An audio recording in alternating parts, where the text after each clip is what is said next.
Let us remain standing as I pray. Gracious and loving Heavenly Father, we thank you, Lord, that you have established this beautiful day of rest, which we can come, we can gain a lot of blessings from fellowshipping and listening to your word. Very especially, Lord, we would like to thank you that you have sent your servant, Dr. Gary Fraser, this afternoon to specially speak to us on health. We pray, Father, that you may bless this hour as we listen to him. We pray for your Holy Spirit to come and dwell upon us. Members that are still on the way, thou please bring them also safely here. In Jesus' name we pray. Amen. Please be seated. I would like to give the time to Dr. Eric, and thank you and welcome everyone.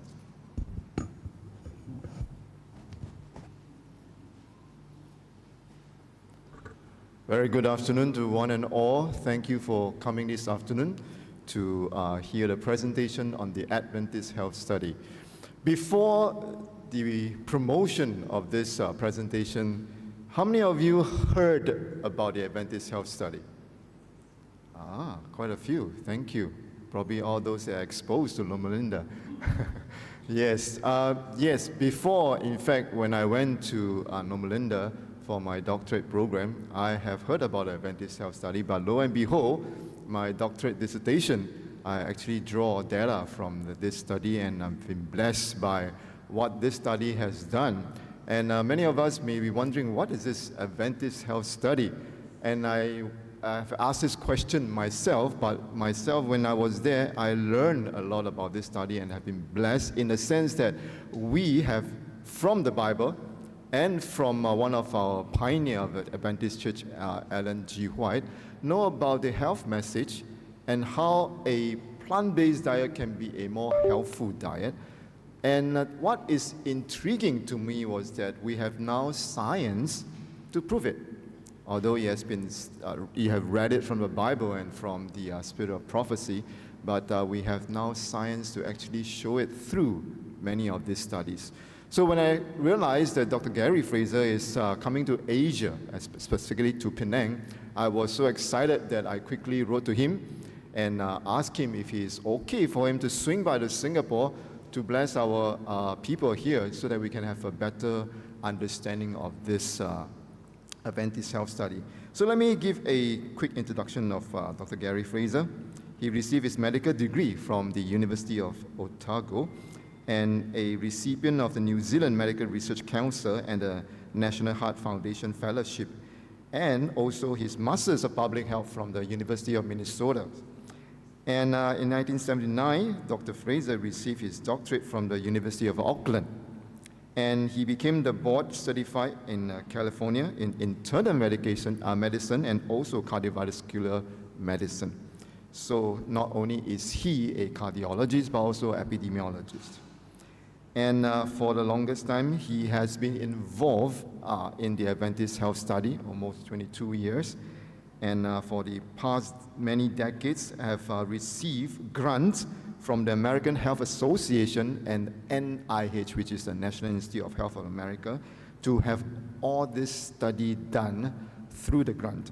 And it actually focuses on diet, exercise, lipids, heart disease, cancer, and how it relates to lifestyle risk.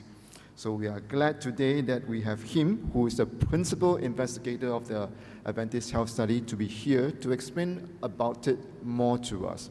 So Dr. Gary Fraser, we are so thankful that you are here this morning, so we want to give the time to you now. Thank you.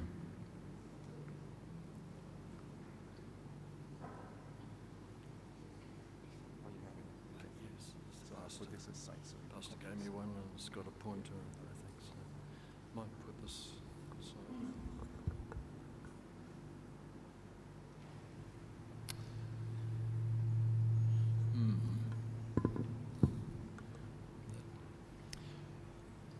Well, good afternoon. It is a pleasure indeed to be in Singapore, and my wife and I have experienced, I think, what has had to be the pinnacle of hospitality, and I'm pretty sure that's part of being a Singaporean.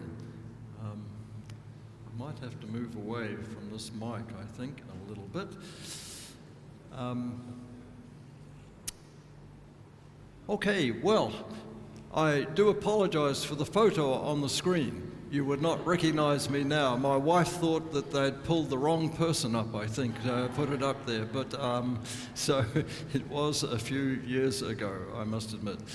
I think before I talk directly about the Adventist Health Study, I hope you won't mind if we spend 5 or 10 minutes on just a little talk about a church with a health message.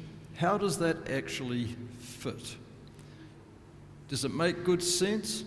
And to say it another way, what is the meaning of our health message? Because I think that's really quite important.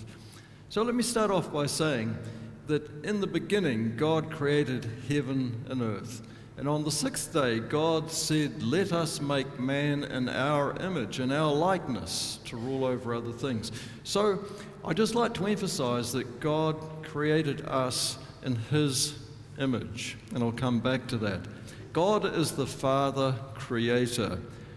Of course, we Adventists are some of the most avid champions of the creation story. We are known as creationists. We are specimens of wondrous biological machinery.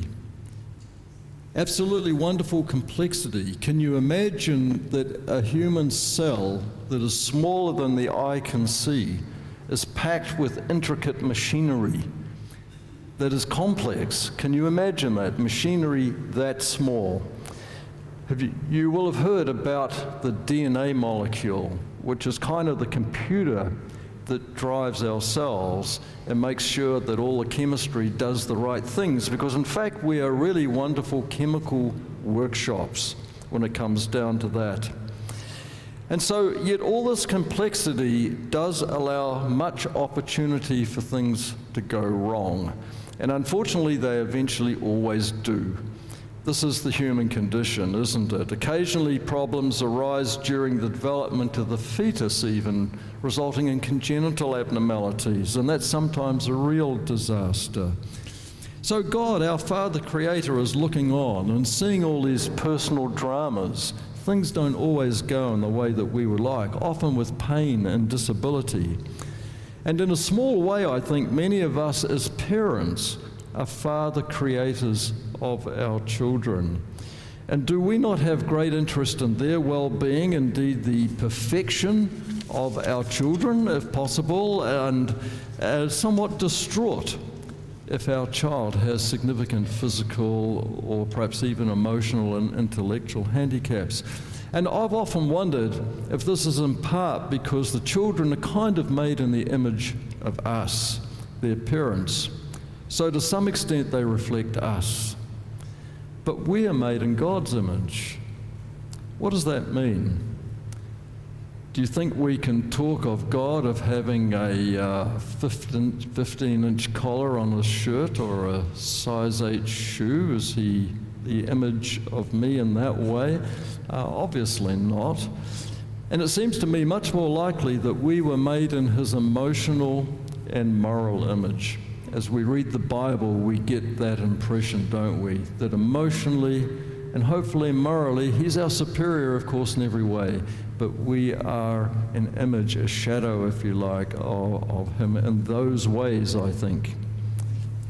So does he deeply care for the welfare of his children that he so carefully created?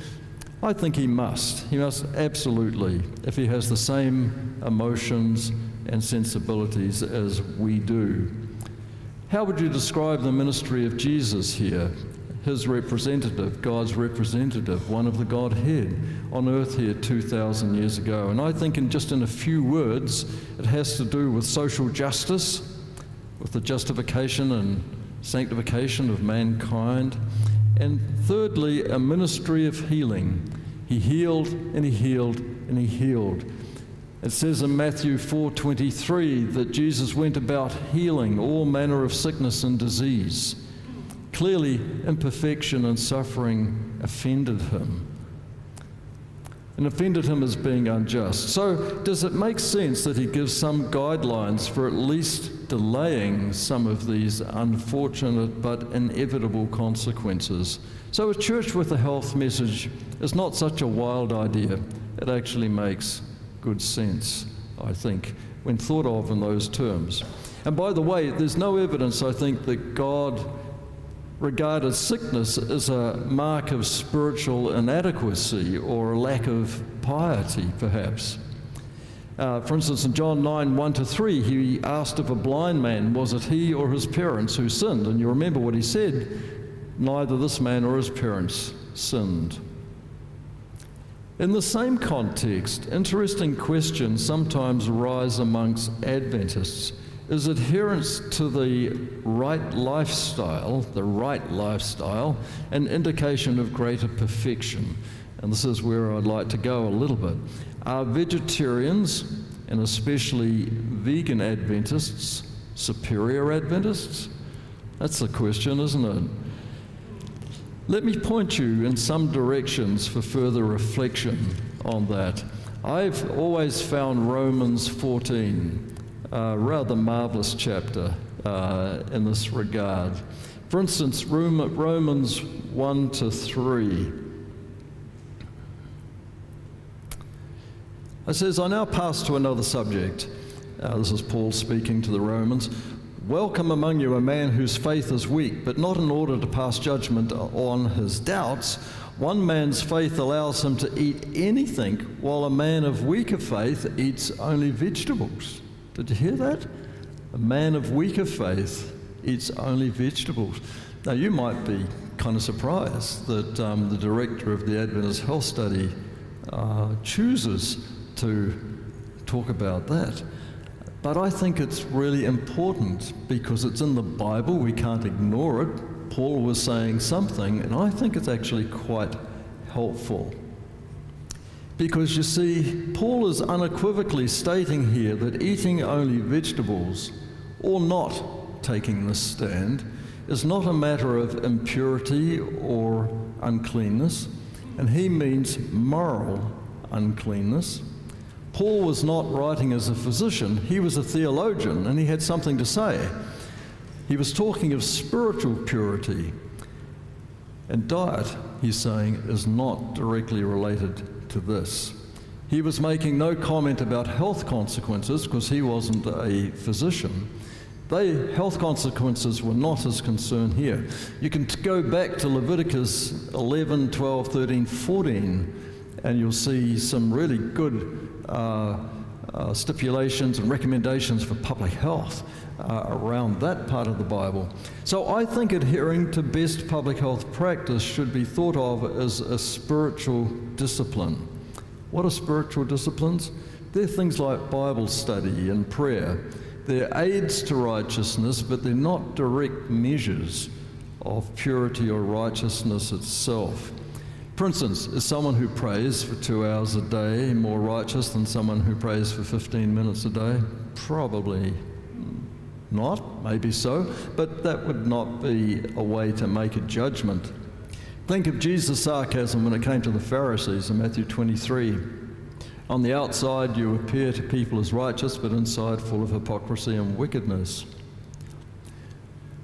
So it's very difficult to draw conclusions from outward signs, such as eating, for instance. There's no litmus test for righteousness. It's not right to think, me too, that brother's in spiritual trouble, or a vegan.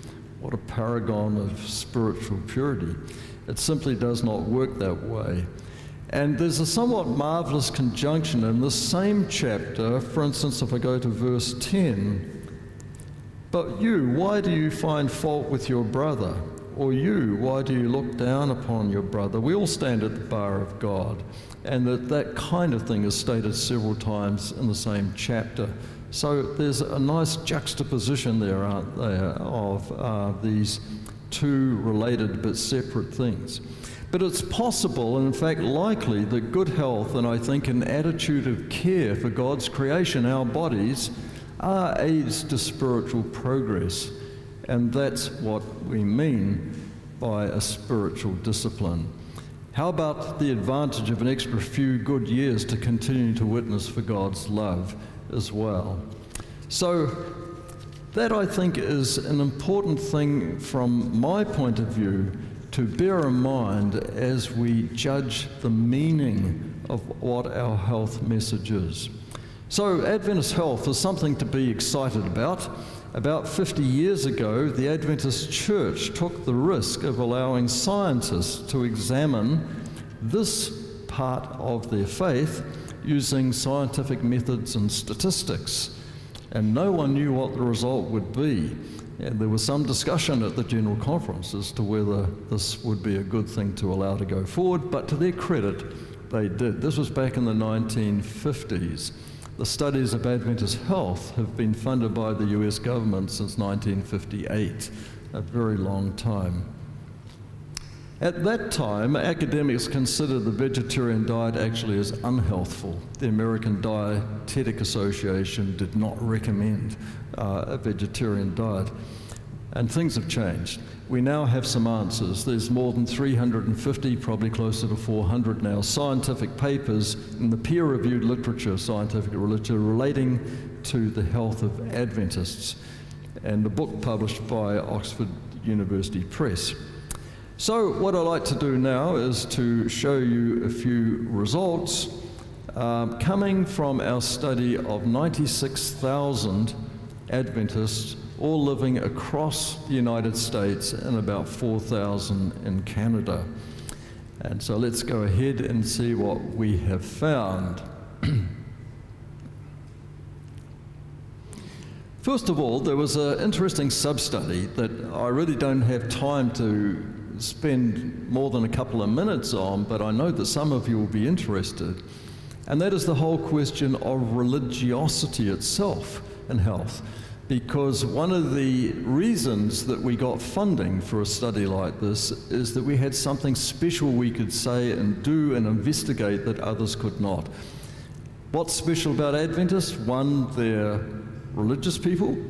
Two, many of them are vegetarians. And so we could look at diet, and we could also look at spirituality. And unfortunately, as I said, I can't spare much time on this, but a sub-study of 11,000 of our Adventist Health Study subjects did fill out about a 20-page questionnaire on matters dealing with their religious beliefs, their degree of belief, and also stresses in their life. And we used a lot of scales that were already in the literature that had been validated about religiosity. It's something that has been studied over the years by others, and something called positive religious coping. Now, that's interesting. If I put this on, it dulls the slide. Thank you. All right. Yeah, that's good. In other words, thinking about how you have tried to understand and deal with major problems in your life, and to what extent has each of the following been involved in the way you cope. Working together with God as a partner, trying to find a lesson from God in the event, looking to God for strength and support, and so forth. Confess my sins and ask for God's forgiveness. And so they could suggest whether it was not at all, a little, somewhat, or a great deal. So this was something that we called positive religious coping. And interestingly, we found that this had an apparent impact on feelings of depression, depressive feelings. And we looked at it in those who had not been divorced, and we found that the greater the score on positive religious coping, the lesser the depression, which is up here. This is the positive religious coping. And then they also, my colleagues, decided to look at those that were divorced in the last 5 years. And perhaps no surprise, those down here were in kind of bad shape in terms of depressive feelings. But even those kind of people divorced, if they had good scores on positive religious coping, they were not subject to depressive feelings. Now here's a kind of a spaghetti-looking graph, isn't it? My psychosocial colleagues like these kind of pictures, and I'm just going to talk about one or two things in it. And you can see here that when we look at negative emotionality, and that's really what I've been talking about is depressive feelings, we find that there are a number of things that enhance that probability. Coming from a risky family, a family that has problems, child poverty, religious engagement, however, was in higher scores on that, which were questions of how religious are you, intrinsic religiosity, and this religious coping that I've just mentioned. If you had higher scores on all of those, you tended to have lower scores on negative emotionality. See the negative sign there. And so, without saying a lot more, there's about 30 papers that have been published from this sub-study. It appears that a number of different measures of religiosity, remember all these people are Adventists, are associated with better emotional health. We could not find directly that measures of religiosity related to physical health, but however, indirectly they did, because those that were more religious were much more likely to have appropriate and better health habits. And so indirectly, operating through that mediation of the better health habits, religiosity did impact also on physical health. Okay, so let's talk a bit now about physical health. I must be pointing this in the wrong place. It's not advancing the slides.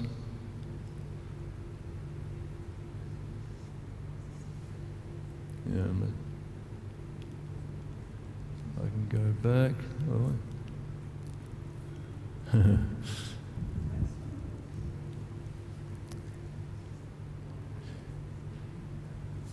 So that's turned it on. Just wondering, I can use both of them. This down, this up, this the clicker. Okay. Oh, that's back, forward.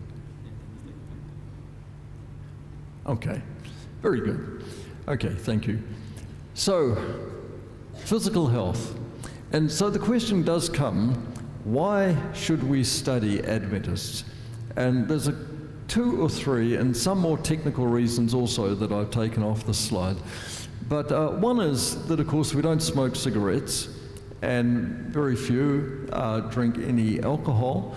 And so these are very important factors that are often confusing when one starts to look at health behaviors in relation to cancer and also heart disease, because both of those are very impactful on those disorders.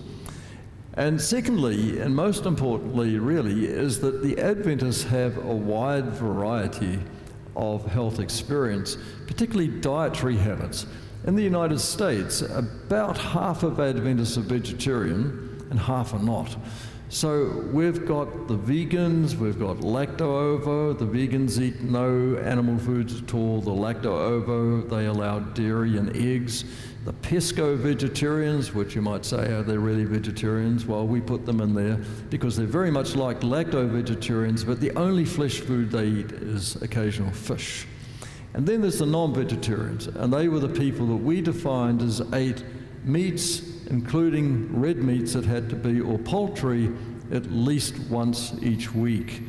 And so we had this big range of dietary habits, which is really good because epidemiology is a science of comparison. What is the health experience of people who live their life in this way as compared to the health experience of those who live their life in that way? All of them are Adventist, remember? So let's start with looking at mortality. In other words, people who die. And here you can see over here that this is what we gave the score for mortality from these various causes in a US census population. So now we're comparing all of the Adventists, not taking account of their diet, with non-Adventists in the United States. This was a very careful study that we collaborated with, who had measured the population as a whole in the United States.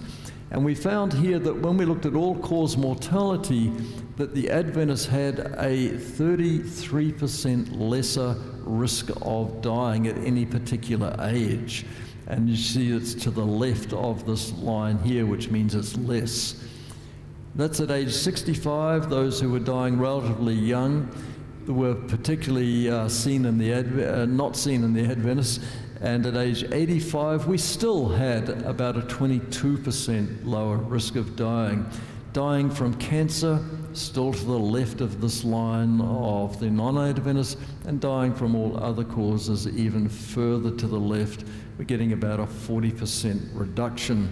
So something important is going on here.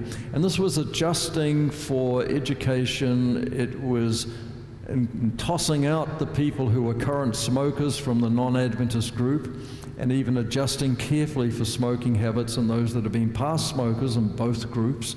So they were not confusing factors in this at all. Going back a few years to a previous study of Adventists only in California, we were able to look very carefully at the risk of dying at particular ages here. And this is what we call a survival curve in epidemiology. So at the age of 30, when people entered our study, everyone was alive, we hoped, when they fill out the questionnaire. And as time moves on, using a life table approach, more and more people will die till down here there's no one left at age around 100. So this was the experience of the men, the Adventist men in California.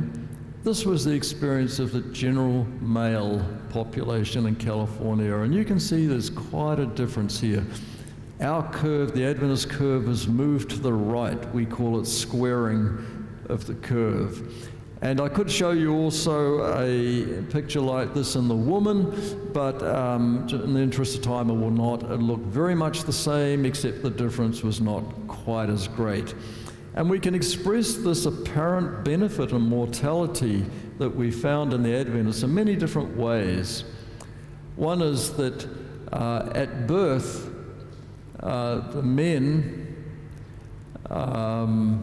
had their life expectancy, if they were Adventists, was 78.5, and the vegetarians 80.2, whereas in the United States as a whole it was only 73. For the woman at birth it was 82.3, or nearly 85 if you were vegetarian Adventists, but 79.7. So there were quite big differences that we were seeing.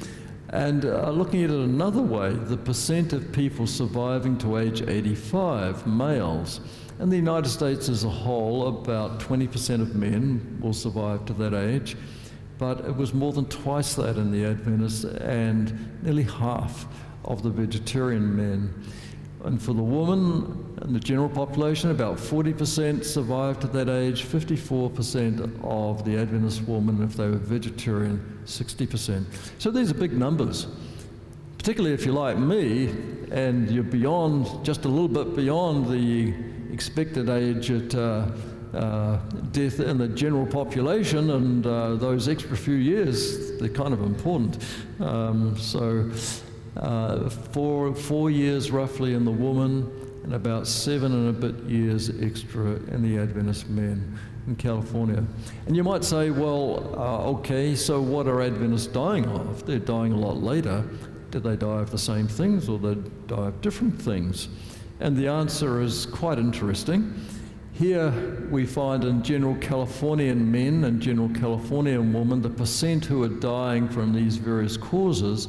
And here's the percent of Adventist men who are dying from these causes. And if you look across there, a little bit of difference, but not terribly much. Basically, we're dying from the same things. The next question would be, well, how old are you when you die? And amongst the Californian men who died of heart disease, they were nearly 76.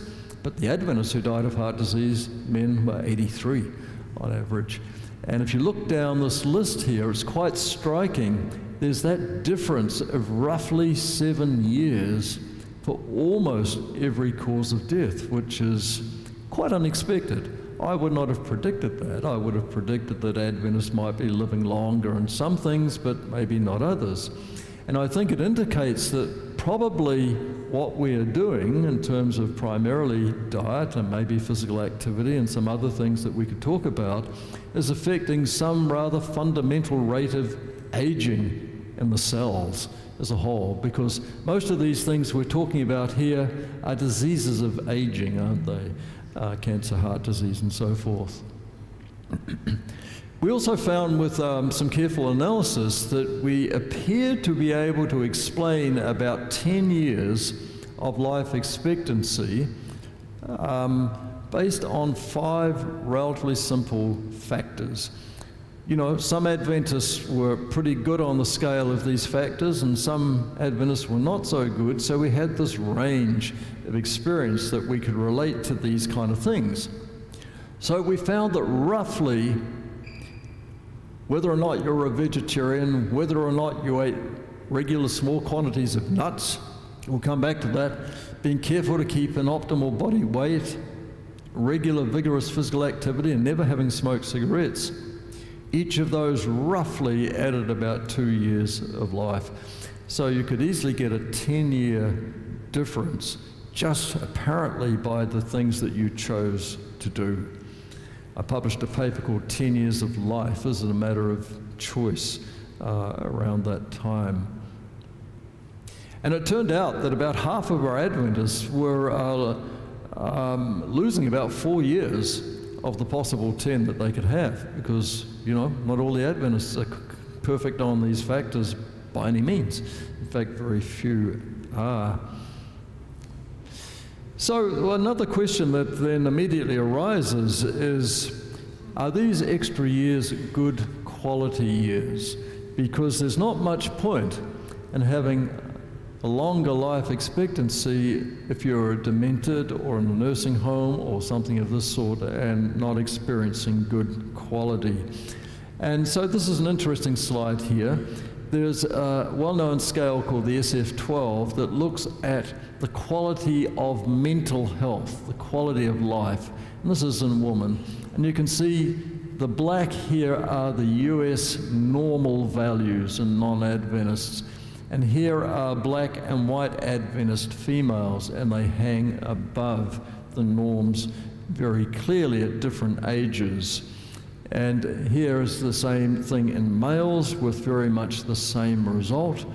And I could have shown you some slides of physical quality of life, and the same thing in the males and females was true. So the bottom line is that these extra years that we're getting, even at the oldest ages, we are probably getting a better quality of life as well. In other words, these are years that are worth having. Eating and overweight, let's move through these. Being overweight, of course, is a big problem in nearly all the communities in the Western world today, at least. And here, just very quickly, you can see we compare vegans, lacto-ovos, pescos, semi-vegetarians, and non-vegetarians here in terms of their body weight. So these are all Adventists, but who choose to eat in different ways. And you can see for an average height woman, 5'4", that there's about a 30-pound difference in weight. That's what, 13, 14 kg. And the same for the men. There's this roughly 30-pound difference in weight, just apparently by choosing to eat in different ways. And we found just very quickly that the best predictor of higher BMI, that's body mass index, an index of obesity, is simply eating meat. And eating an extra 100 grams a day made quite a difference, about 3 BMI units. The single best factor we could find that related to lower body weight was eating more fiber in your diet.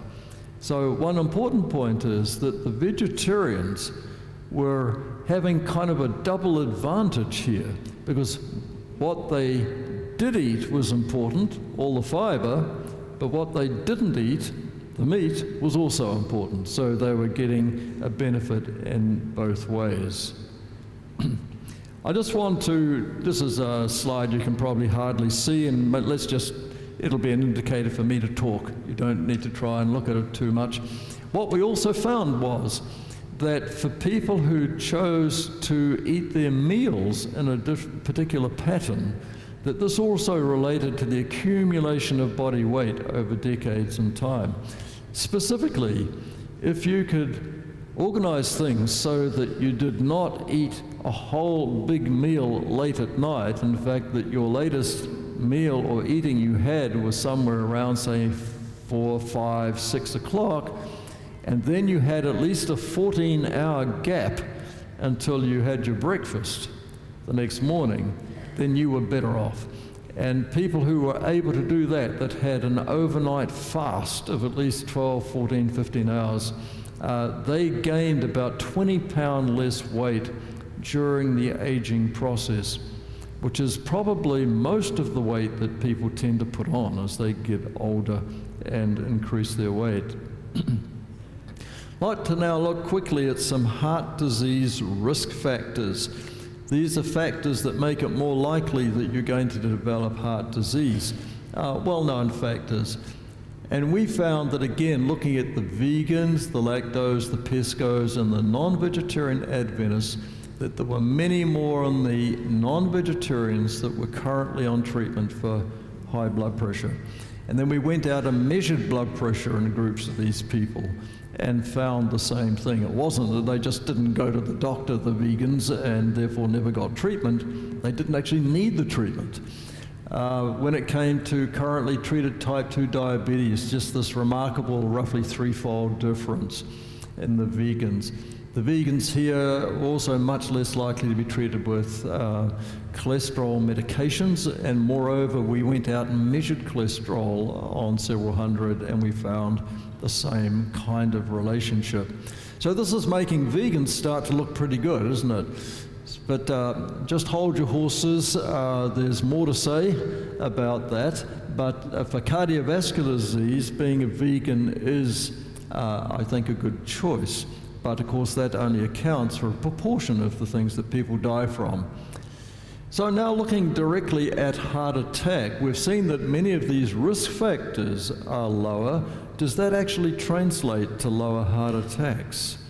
And we've done a number of studies, but just for example, this is one where we compared with a concurrent study of non-Adventists in California that was going on and using the same definitions of heart attack as we were. And at different ages, here is the score we gave the non-Adventists. It was a study out of Stanford University. And here is the score in comparison that the Adventist men and women received at different ages. And you can see that they were dramatically lower at the younger ages, particularly not so prominent at the older ages. So it suggests that they were particularly being protected, the Adventists, against premature heart attacks. And not so much, and we'll come back to that. We see that a few different ways. When we look at the vegetarians, putting the vegans, the pescos, and the lacto-ovos all together and compare them with the non-vegetarians with respect to coronary heart disease mortality, we also see a difference. Here is the vegetarians, here are the non-vegetarians, all of them Adventists. When we look at meat protein in the diet, and actually here this time, a little technical, but adjusting for dietary fats. So that's interesting. We always think of fats and heart disease, but something's going on with meat protein as well. Because at the younger ages here, we see that quite dramatically those that eat more and more meat here are having higher risk of heart attack.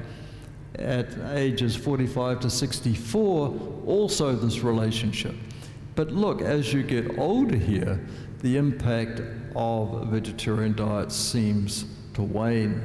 And so you might say, well, okay, that's interesting. When I get to 70, I can eat what I like. Problem is, we don't see this for deaths from cancer and deaths from other causes, but it's only for cardiovascular disease. It seems like the way that we eat is particularly important for avoiding premature heart disease events.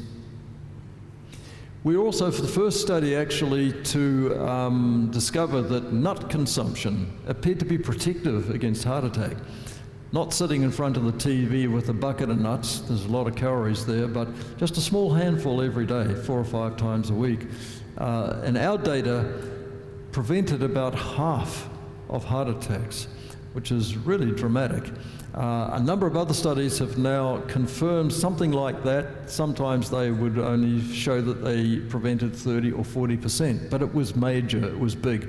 And the American Heart Association now recommends small quantities of nuts in the diet, partly for this reason.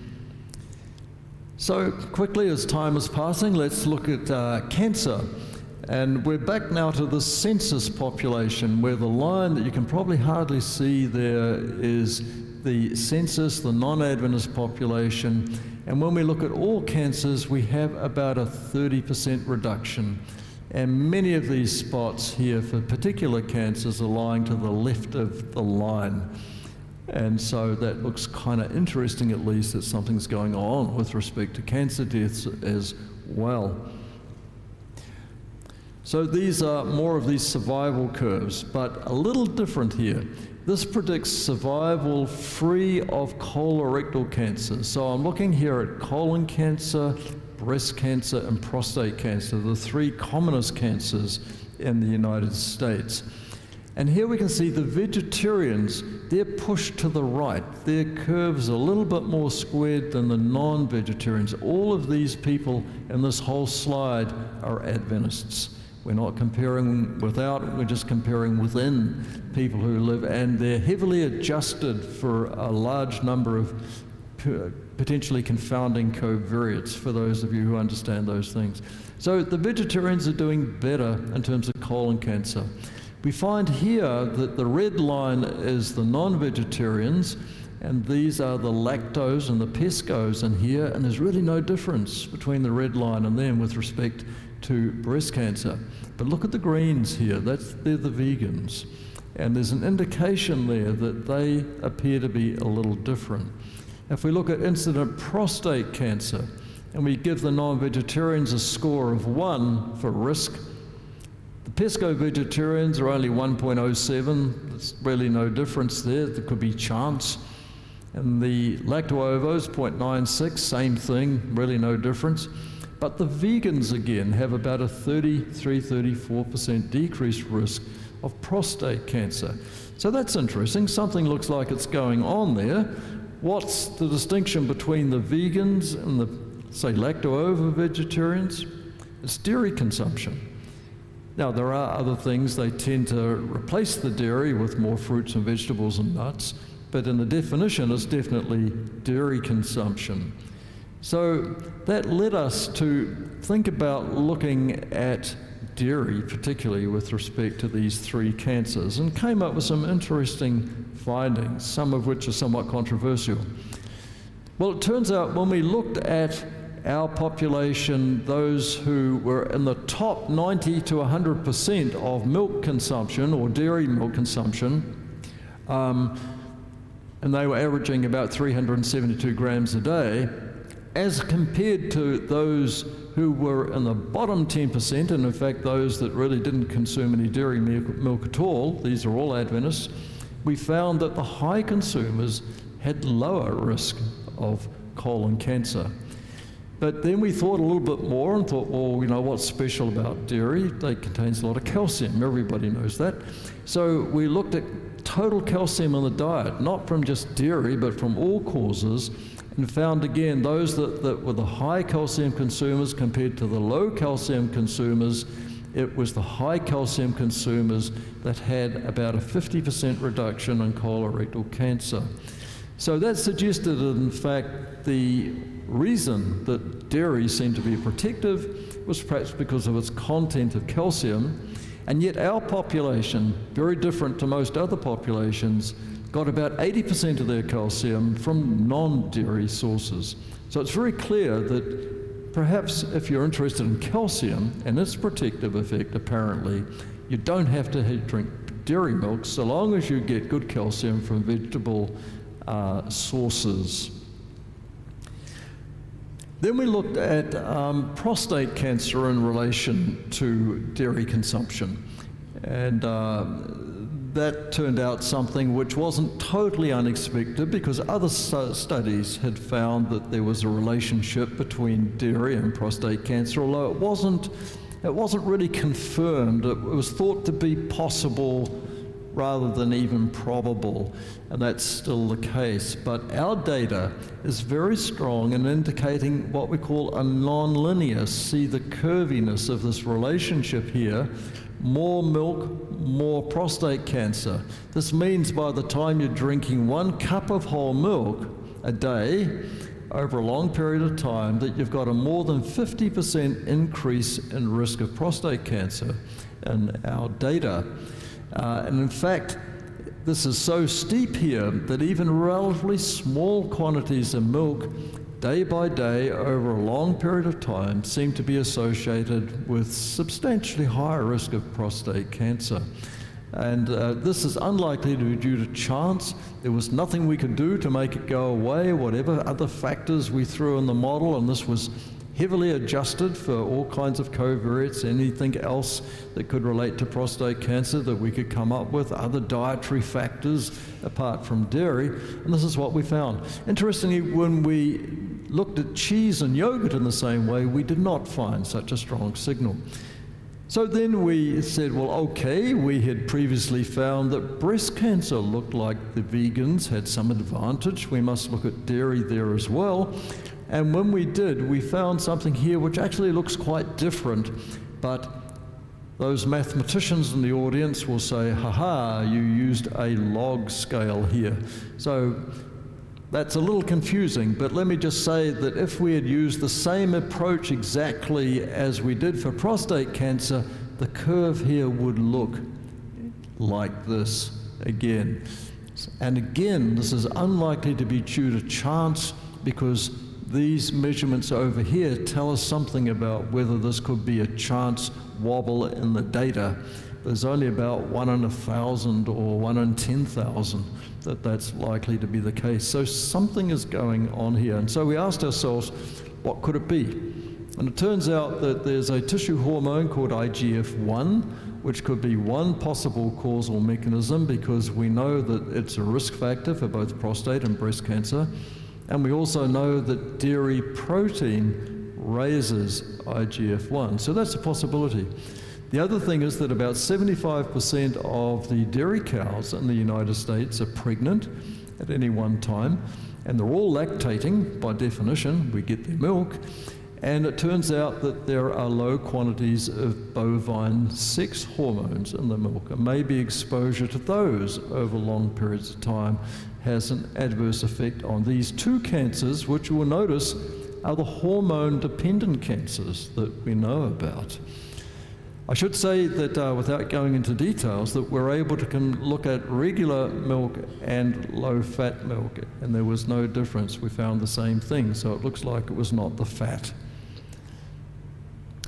Okay, well, look, I see that time has passed very quickly, and I'm nearly done here. But this slide just shows, and trust me, I don't have time, I'll just tell you what it says, that we were able to divide diets to those that majored in processed foods. They might have been vegetarians, but it's possible to be a vegetarian with a diet that is heavily processed, or a non-vegetarian with a diet that is not processed. Those are possibilities. And we found that if the people who majored in the processed foods in their diet had a roughly 20% increased risk in mortality that was quite highly significant. So I'm going to pass over these couple of slides here and just go to the end so that there's a little bit of time for discussion perhaps. And that is that if I had to, I think, express what I've said very simply, it would just be this. and that is to prefer a plant-based diet. If you can get rid of the red meats and the poultries, do so. We've not found a strong signal, adverse signal for poultry, but remember that dietary epidemiology and changes in your diet are always substitutions. Your body tends to balance out calories. So if you suddenly don't eat poultry, for instance, there may not be any great advantage in that, except that you're likely, if you're sensible, to put into its place beans and nuts and whole grain sources of proteins, which are in fact more helpful, whereas the poultry was neutral. So you can see that there's always the substitution you need to take care of. What did you knock out and what did you put into its place? Which is an interesting concept. So a plant-based diet, and to avoid a heavily processed version of that plant-based diet is really the main message.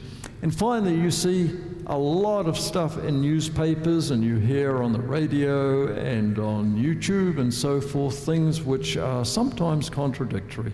What can you believe? Very hard as a lay person. Nutritional epidemiology is a really complex science. There are many, many traps, particularly for lay people. And all I can say, I think perhaps to even the professionals that are here, follow the preponderance of evidence from high quality studies. And, look at the journals perhaps, because there are certain journals you can get into very easily, others you cannot. And just because a book that you pull off the shelf, the author has an MD or a PhD, that's not enough. You really need to trust those who are active nutrition researchers themselves and who can show you a list of publications and peer-reviewed journals. They're the people that tend to know what they're talking about, and especially caution if they're selling nutritional supplements. Okay, thank you.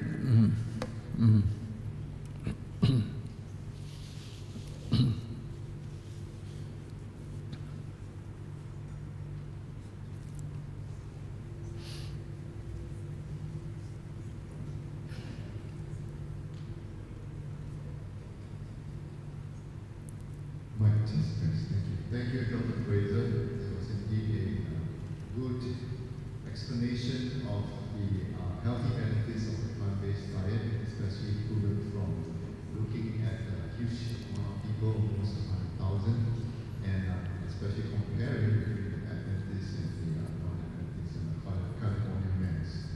So I wonder whether we have any questions from the audience. Let me first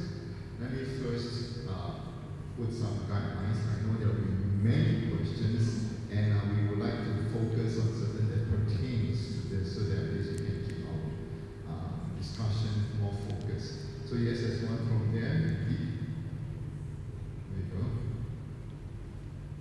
Dr. Fraser, Andrew, I was wondering if you had any data regarding stroke and chronic kidney disease, because here in Singapore, I think I read somewhere that Singapore is either the number 3 or number 4 country in the world with renal failure. And then Singapore also has a high incidence of strokes too, so I was just wondering if that helps data on that. Yeah, well, interesting question, as I might expect from you, perhaps. Well, there are two contrasting causes of death. We've actually got a paper that we're just about to submit that looks at the different causes of death, comparing vegetarians to non-vegetarian Adventists.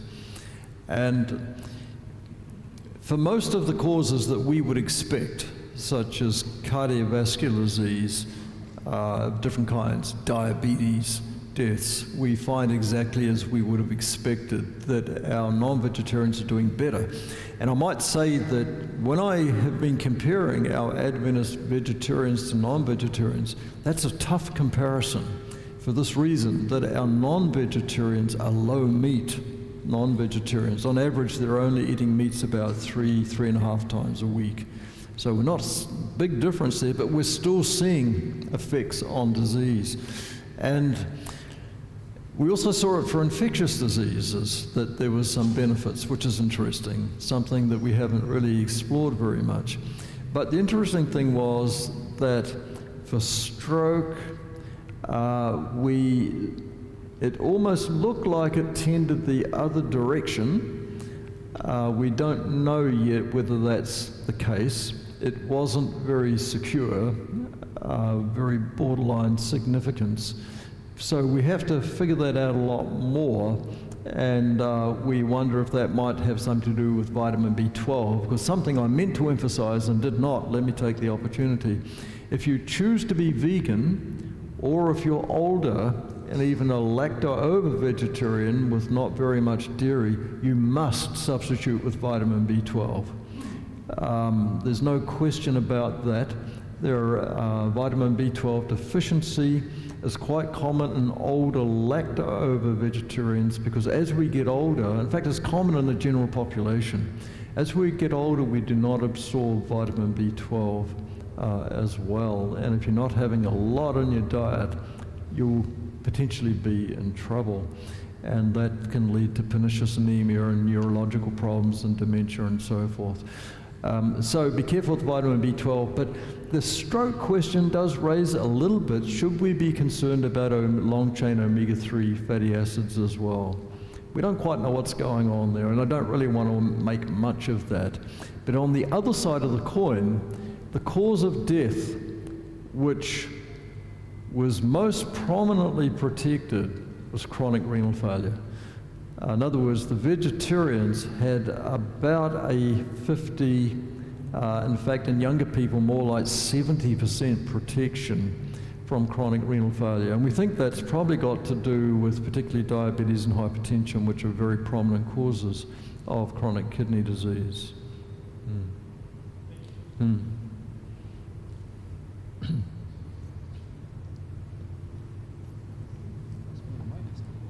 Test. Okay.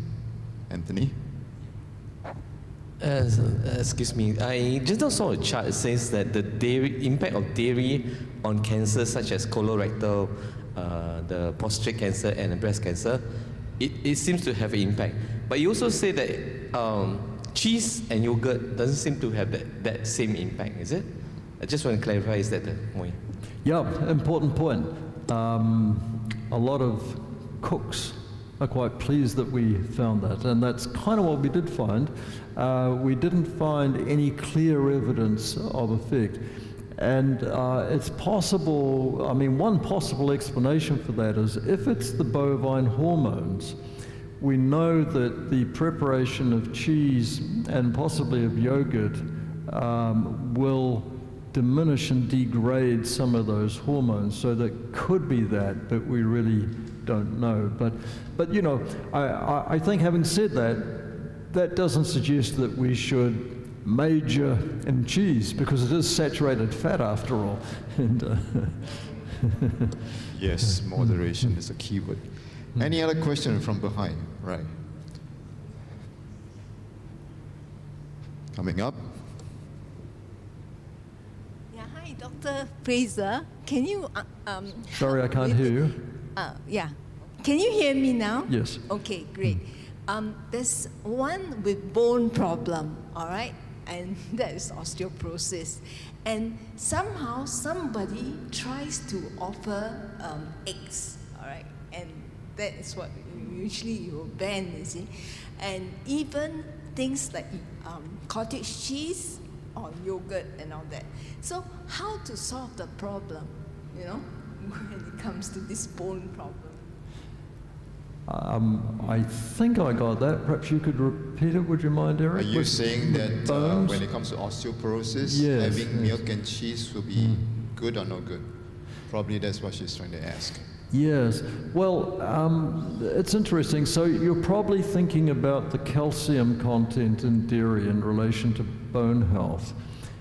You know, there's a lot of confusion out there, even amongst MDs, doctors. If you go to the literature, the best epidemiologic studies, you will find that the evidence is that calcium does not strongly relate to bone health unless it is very low. But if you have at least a moderate consumption of calcium, pushing it to high levels does not help. What we find, and others have found, is most helpful for bone health is regular, vigorous physical activity, and also interesting dietary protein. And we've published a paper on that. And it doesn't matter whether the protein comes from animal source or vegetable source, it seems to be equally effective. Sorry, I can't hear. So dietary protein works better than the calcium from the milk. Yes, that's what we find. Now, you don't want to push protein too high because, that's not good for kidney health. But to just be sure that you have a good, adequate 70, 75, 85 grams a day. Regarding the supplementation of B12, what dosage would you recommend for the aging vegan? That's my first question. The second question is, what comments do you have as a cardiologist on CoQ10 supplementation? Yeah. Well, the dose of B12, it depends on your method of delivery. If you're getting it by injection, you really only need about 1 microgram a day in the body. If you're getting it by injection, frankly, I don't know the answer there because I'm not a GP, I'm a cardiologist, and I don't give them, but I know that the doses are well established there, usually on a weekly or monthly basis. But I think most times these days, people are swallowing it by mouth or dissolving it in the mouth. Both ways work. But what has to happen is you take about 1,000-fold more than your body needs, because then that 1 microgram actually gets absorbed despite the difficulties and lack of intrinsic factor that usually helps us absorb it and so forth. But so typically 500 to 1,000 micrograms a day is a good dose, I think. Now, what was your second question? You had a second question. Oh, yes. Yes. CoQ10 for heart health. There's a little bit of evidence on that has not really shown much impact. There's a fair bit of hype about that in heart disease. And really, there's not strong evidence that it's helpful. I think people are making a lot of money on selling some of these things without a great deal of evidence to back it up. Okay, any other questions from the audience? Oh, Nick.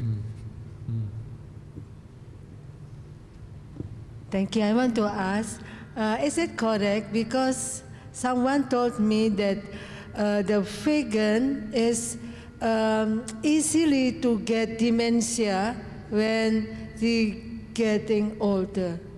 And secondly, I want to ask, I read recently from the coach, health coach said that the coffee and tea is one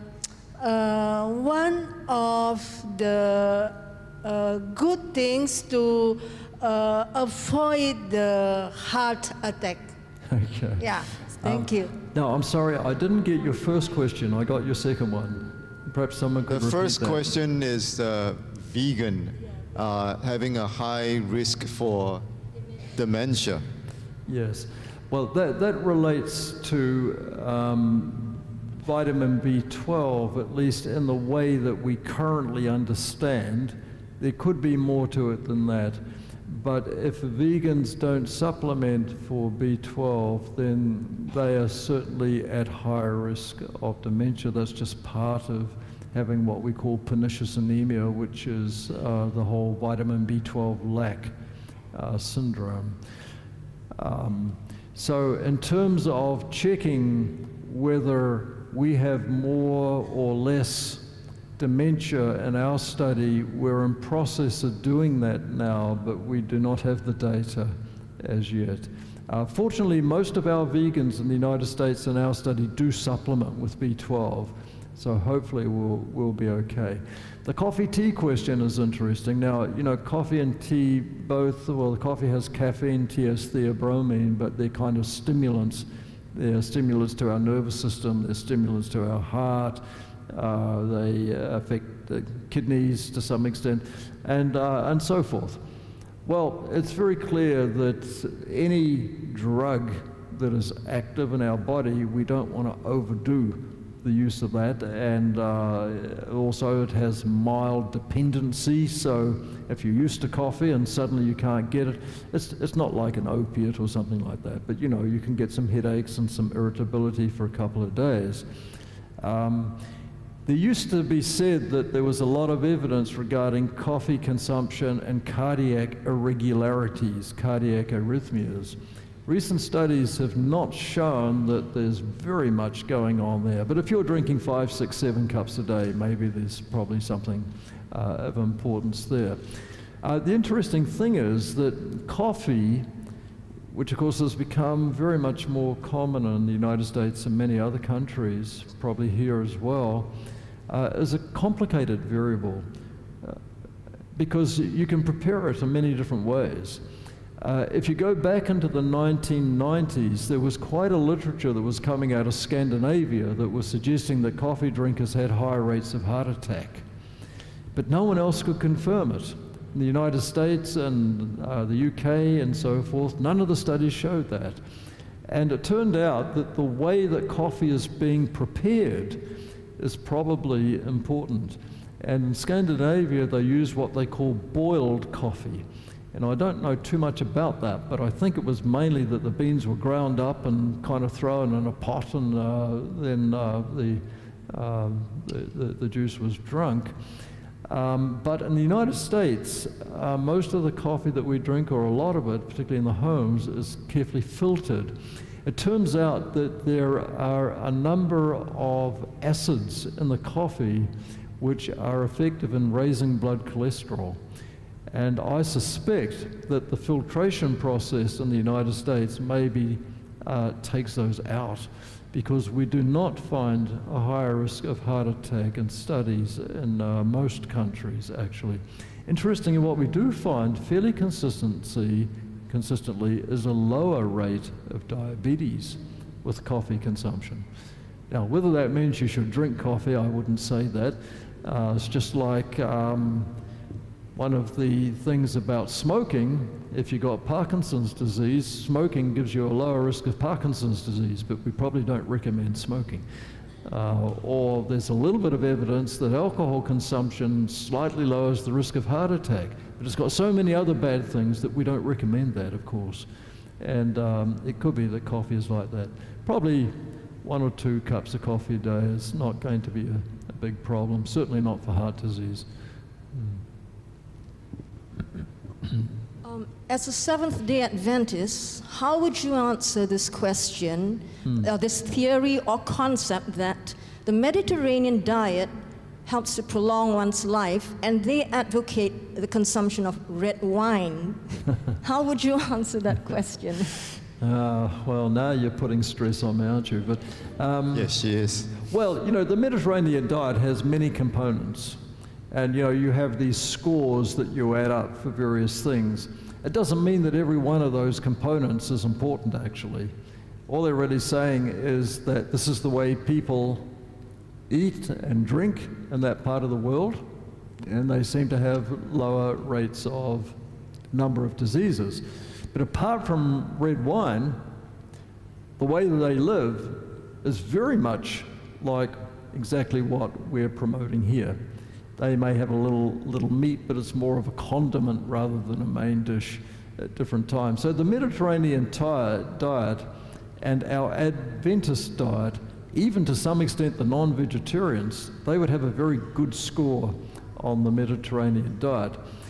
You know, the whole question of alcohol and health is a complex one, and I don't think it's worked out.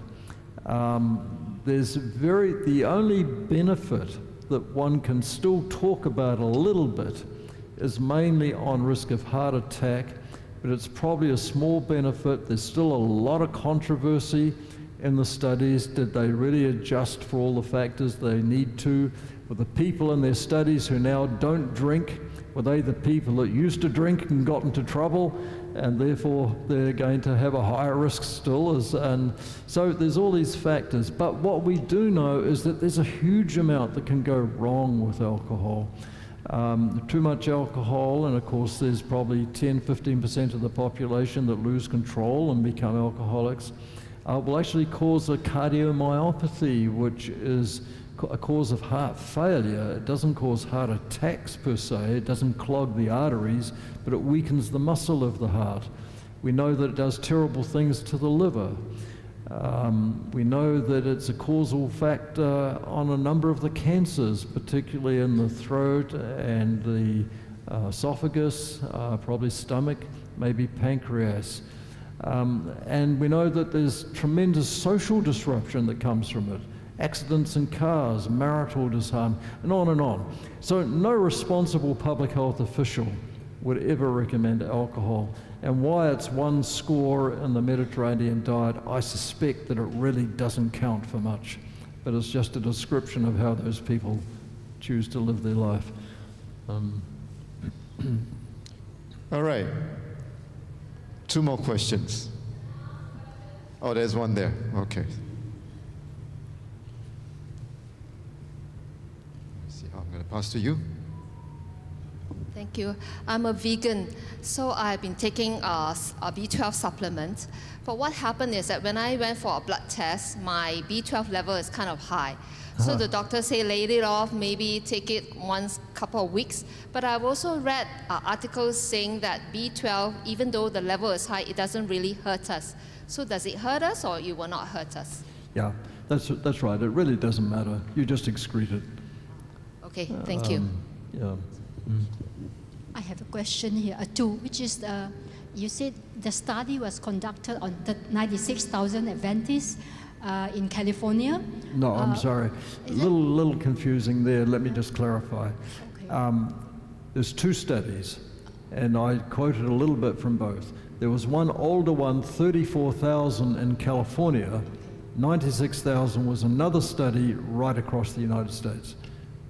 96,000 across the U.S. Yes. 34,000 Californians. That's right. Okay. Yeah. Was it conducted over a period of years? So we'd like to know how many, was it decades, or from the studies that you have come to certain conclusions? Was the study conducted every year for 10 years, 20 years? Yeah. I'd like to know that. And my second question is about nuts. You pointed specifically nuts that add to longevity and health and all that. Can you explain why? Thank you very much. Yes, so look, I really didn't have enough time to explain the mechanics of the study, and you asked some of those. The first study was begun about 1975 and went through to about 1985. That's the 34,000 in California. The 96,000 was begun, people were enrolled 2002 to 2007, then were followed up through to about 2015.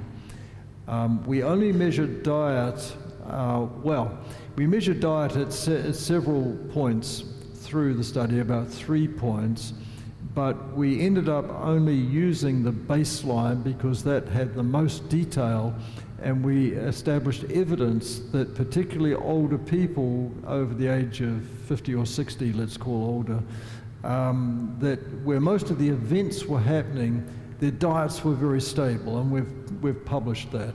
So we had no reason to muddy the analysis by looking for changes in diet. So the nut story, we've done a lot of small feeding studies. My colleague, Dr. Joanne Sabate, after our first study about the epidemiology, fed in 3 or 4 different studies, groups of people, nuts for a period, then off nuts, on nuts, in a very careful way. and was able to show that a number of the nuts, most of them actually, lowered blood cholesterol. The first study that he and I did together actually was on walnuts, because walnuts are a little different. They have mainly polyunsaturated fat. Most of the other nuts have monounsaturated fats. Both are kind of good fats.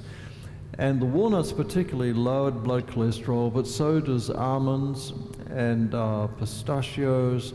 Other people have looked at macadamias. They lower it not so much, but some. So that's certainly one mechanism. We also think that there's probably something in the protein that is helpful, and that was shown on my slide again.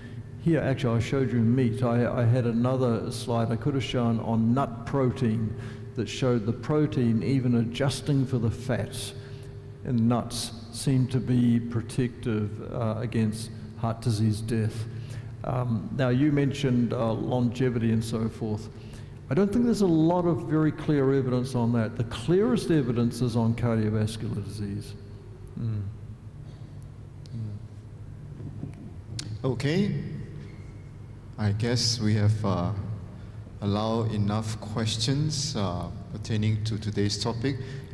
Since I have been born in Asia, to follow up with Jenny's question about nuts, I have my questions when I was involved with Dr. John Sabate about nuts. And I always have a lot of problem eating nuts when I was younger, and I always get the hittiness. I was wondering, how does that relate to that, the nuts that's been talked about? So when I was involved in the study there, I realized that there's a lot of difference. The nuts over there are all those big and toasted nuts, whereas what we have here are all the fried and honeyed and sugared.